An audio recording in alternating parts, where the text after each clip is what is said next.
Now let us use the edge blend command.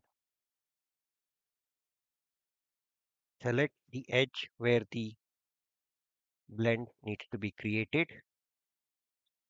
Select the radius and click OK.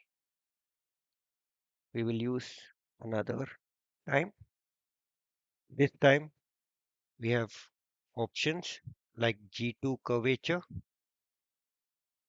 where you can see the curvature is not tangent, or we could use the conic command where we can change the center radius.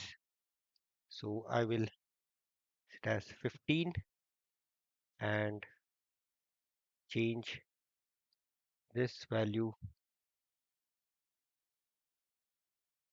as 5.